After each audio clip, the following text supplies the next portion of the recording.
kind of came to mind. I was thinking about how systemized creativity. I think people think that the creative work is really, I think people are really misunderstood about the creative work, and I don't think people think that it can be don't understand that it can be systematized, and that there are formulas that can let you become a channel for creativity. I'll take it one step further, that it should be systematized. I think Yeah. I think you probably aren't doing your best work until you have a system.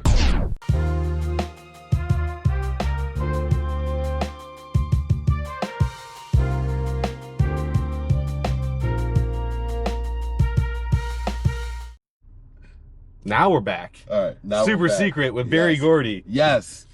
We are back. Yeah, we were just talking about how Barry, his time at the Ford plants, showed him the assembly line, which he was able to take to the music world with a bunch of creatives, which, you know, taking a process to a bunch of creatives sounds counterintuitive. Now, after the fact, but being the person that did it, right, is completely different. I mean, you talked about this a little bit before. You said, do you think that this was the model that a lot of record labels took from? And I'm like, yes, because before that, I mean, you had people like Sinatra, and you had, you know, a lot of jazz musicians. You might have even had your like Elvis Presley's and people that made it, but not in a group cohort like we see with Motown. That's true. That's very true. You know, they did a lot to systematize music, especially with the assembly line model. And, you know, that's just a really cool thing to see from a business perspective, is somebody taking that system mentality and applying it to the music industry, to the creative industry, and really taking that off to the next level. Yeah, it's very interesting to me too, like the record labels today that I think are using the same playbook, but they're not doing it with the same intention. Yeah. Something about this where Barry, I think, was very passionate. He was a producer. He was a songwriter himself. He was in the thick of it. Yeah. I feel like there's a lot of record labels now where it's just suits. It's business development managers, people with MBAs that are like, all right, how do we make money off the talent? Yeah. And even if, I don't know, it is a suit that comes in. And we see that a lot in tech startups too, where you have your people that create, and then your people that just come in and manage things. Yes. And I've never been one to be the manage, or like, I don't really like that. And I think even if there's a time where maybe I'm more removed or you're more removed, I like the idea of having my roots being in the creating and the building. Like we said earlier, we were talking earlier about Elon Musk being the chief engineer. Yeah. It's probably not like, you know, being the chief engineer right now, but he's probably still involved more so than the average person would be Running the same company. Exactly. I would agree with that 100%. There's something that's just so much better if you can actually have your hands on the keyboard or your hands in the thing that's actually happening. Yeah. I had this saying a while ago that, like, you know, if you're in tech, like, your proximity to the code doesn't actually give you years of experience in the code. Yeah. And you'd see a lot of people that are like, yeah, I worked in tech, and I was like, hey, what'd you do? You know, I was a business analyst. Yeah. It's okay. That's a different level of technical ability than, you know, someone who's a software engineer who was in that, you know, same team. Yeah. Or somebody who, like David Ogilvy, was a copywriter. Yes. Who, you know, he was actually doing it. He knows what good copy looks like. I mean, yes. Part of what drew Smokey Robinson to Berry Gordy was the fact that Berry Gordy taught him how to write songs. Yeah. And he said, hey man, you have to make sure that you're aware of your perspective, that you're saying something, that you're not just, you know, putting an idea out here and leaving it as an idea, but you're refining it. You're intentional about what you're doing here. Yeah, and then having those quality control meetings where he was in there, and he co-wrote I Want You Back. He co-wrote ABCs. Like, those are some of the biggest songs of all time. And the standard that he set was, it has to be a hit, Hitsville, USA. And that's something that I think is really critical. I think somebody that probably echoes that right now too is Mr. Beast, who is very, very aware of, hey, this is what a good video looks like. These are the things that we need to have in this video in order to, you know, make something viral. I mean, viral is just a hit. It's really what it is. But it's like, that's really, really important, because it informs the decision making and it keeps the quality standard high. Yes, and then keeping the quality standard high is a huge problem, I believe, for a lot of people that once they get some money, they get fat and happy, they get lazy, and you have to continuously put your foot on the gas, keep your foot on the gas, to keep that standard high. You know, one of my mentors said that's going to be the hardest thing to do when you grow, and as you grow, is maintaining the standard. Keep it hungry. Stay hungry even though you're fed. Yeah, don't take your eye off that ball. And I think that's why people, you know, you hear people say, we got to get back to the basics. And I think that's because when you start to see success, things start to pull away from your attention, and it can become really difficult to focus on what got you there in the first place, which in large part is high standards. Yeah, it's going to be, I think once you start getting big, and I think Berry was great at doing this in terms of, you know, when things are happening and it's really easy to look busy without doing much. You know, it's like, okay, we need to go back and say, no, these quality control meetings are still really important. This democratic process is very important, and we're going to make sure that as a company we're hitting our marks. It goes back to the whole, like, it's democratic because I don't feel like I'm the smartest person in the room. And I think that's very important. We've been in situations where that's just not the case. You know? And it's like being able to acknowledge that and then add value as you can, but then not try and commandeer what's happening, because you probably don't have all the information and you're probably not the smartest person in the room. It should be a team effort and not an individual one. So let me ask you something. What's something here that people who aren't aware of the music industry wouldn't, how do I phrase it? Who are not aware of the music industry? Yeah, like, but I think a lot of people in the music industry are also unaware of some of the lessons still aren't very good. But what's a lesson that people would overlook because they're not in the music industry? Like, what's something that a tech person might look at this and be like, if they weren't aware of Berry Gordy, and I don't know if I'm phrasing this the wrong way, but like, what's a takeaway that can give us an advantage? That From other tech Berry people Gordy. wouldn't get because they haven't looked in this world. That's very interesting. I mean, there's a couple that are coming to my head, but obviously, like, my inner monologue will critique myself, and I'll be like, oh, they know about this, but maybe they don't. I think one of the things that is undervalued by a lot of people, not just in tech, but in the world right now, specifically with like all of this new AI stuff coming out and all these young people that are getting so much more money, is the fact that you don't need to make it at 19, 18, 20 years old. You can have almost a whole life before you hit your passion and you find the thing that is really going, like, you might spend 30 or 40 years on this earth before finding your passion or your purpose in life. And that's not like a great thing, right? Like, if we can get you there faster, we'd love to do that. But that's maybe one thing that's a little more esoteric, I'd say, that like, just because you're 30, 40, 50, it doesn't really matter. There's always room to start. And so that would be one of them. But do you have anything in mind when you asked that question? As we were talking, it kind of came to mind. I was thinking about how systemized creativity. I think people think that the creative work is really, I think people are really misunderstood about the creative work, and I don't think people think that it can be don't understand that it can be systematized, and that there are formulas that can let you become a channel for creativity. I'll take it one step further, that it should be systematized. I think you probably aren't doing your best work until you have a system in place. Yeah, I agree. I 100% You know what I mean? agree with that. Yeah, and I think that's You might get lucky. Yeah, which I think actually happens with a lot of younger people, is they get lucky. Yeah.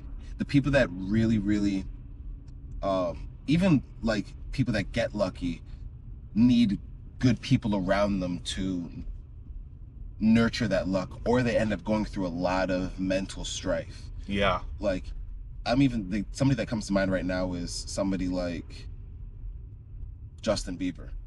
Made it really early. And has gone through a lot. Didn't have the best, I mean, he had a support system, but I mean, how do you manage that mental of getting hundreds of millions of dollars before you're 20? Right. I mean, that's yeah. So that kind of speaks to like your first point in terms of like, you know, start success early, success later. But in terms of like creative systems, and more practical on point, you know, like one thing that really comes to mind too is when I think about marketing, or when I think about people that do graphic designs and all that stuff, I was really fortunate to have somebody who was really, really talented in terms of her output of creative work early.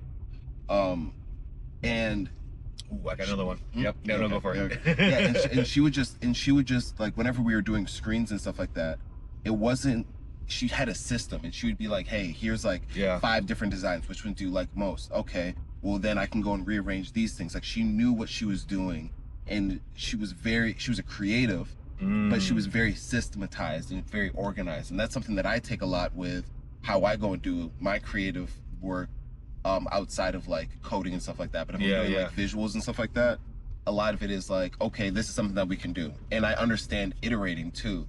And that's something that you can apply to creative work. And I think that's also something that, like, I mean, this is more of my like passion stuff, hobby stuff with songwriting and everything. But that's something that I've developed systems around, where I'm like, I know how to take an idea, I know how to like structure it, and I see a lot of people who, and you see it in the quality of what they do. Right. Their stuff, their writing diminishes. I mean, I feel like I'm actually like, my writing can hold up against a lot of people, but like a lot of people don't know how to stay on topic. They don't know how to write around a topic, and it holds a lot of their writing back. They don't know how to write with like the right cadences and like syllable writing and all that stuff. And it's a process. And it's all process. This is all systematic stuff.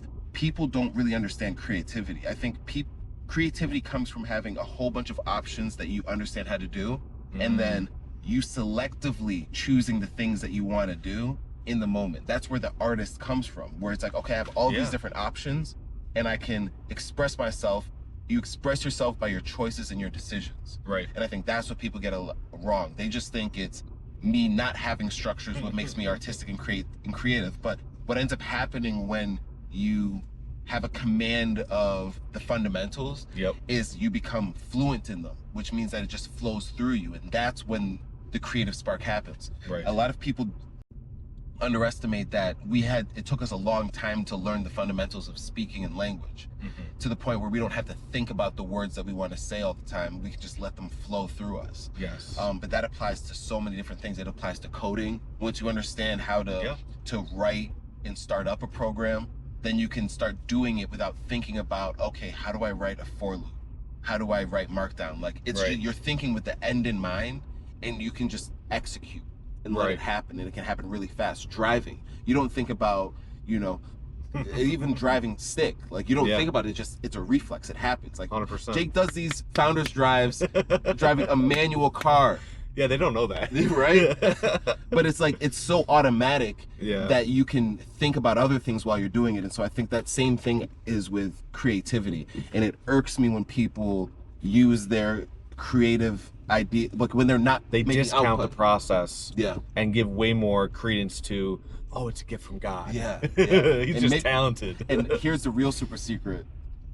If you want to be like that, you could actually have a process and then sell it like it is your gift. And that is the magic right there. Or make it look easy, even if it is extremely hard. Yeah, you're like, oh my God, it just but it's like, no, they don't. There's a whole saying where they say, like, if you saw, it was an artist, he said, if you saw how much time I put into this, it wouldn't be, you would not be impressed. You'd be like, wow. You're like, I could do that if I spent that amount of time. And you're like, you probably could. Yeah. You'd actually probably get bored watching me throw away these paintings for hundreds of days to finally come up with this. But what was the other one that you had? Dude, something that you were saying as you were talking there also sparked another idea here, which is what we talked about in the original episode is like my idea of like their PR training, which is really just right now as I'm thinking about it, this is building a personal brand. And how important a personal brand is. A personal brand is how you show up each and every day in each and every scenario or context that you're in. And it's done in ways, sometimes it's done for you, sometimes you're doing it, for you. And so being able to be aware that you can control your own personal brand and then be coached and trained in ways of how do I present myself? How do I speak elegantly? How do I make sure I don't miss those societal cues that give people the confidence that I'm authentic, that I, or whatever type of personal brand you want to portray, really. But most of the time, it's I'm authentic, I'm knowledgeable, and I can add value to the situation. Yeah, well, we can even go take it further down that route, where a lot of what I'm learning about these artist developments and what it means to be signed is that you just have somebody else forcing you, either doing these things for you or forcing you to do these things. Yeah. So you talk about like the personal branding.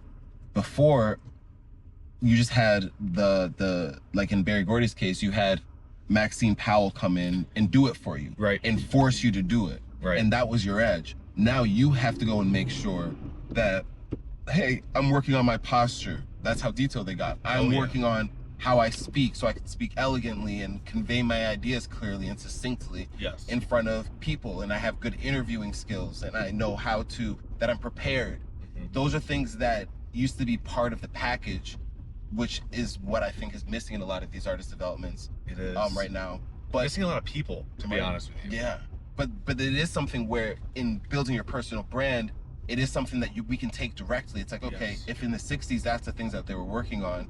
I mean, Michael Jackson went through some of this stuff. He learned the value of the present, right? To the point where he had so much juice because he knew the importance of it. He was like, okay, if I want to take it to the next level, what do I need to do? 100%. And we see the effect of that. And we talked about Mr. Beast. His personal brand's allowing him to sell chocolate. Yeah. It's like there's these beats that are happening over and over. And so that actually might be the number one lesson is like, realize that everything you're doing today, either somebody else is building your personal brand for you and they have a perception of who you are, or you're building your personal brand for you. Yeah. And you're pushing that perception. But you hit something that I think we really need to enforce is not underestimating how much you can do to really develop your brand and how nuanced you can get. I mean, I see some people like Chris Williamson that hosts the Modern Wisdom podcast has a speaking coach.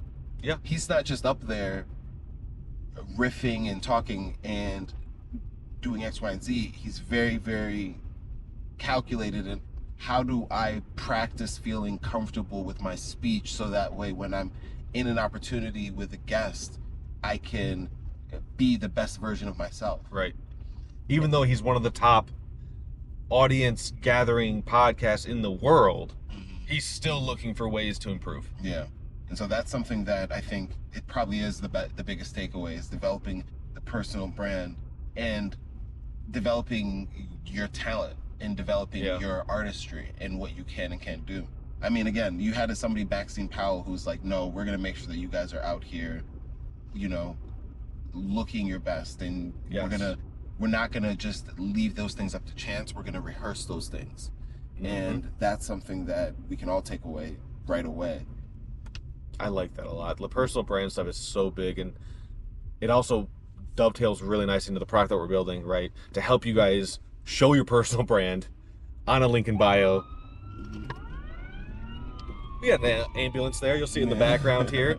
Want to get out of his way real quick. Yeah. Skirt. So I went ahead and did that. But, that's what happens when you're out here live doing baby. Drives. Yes. Cool. Anything else?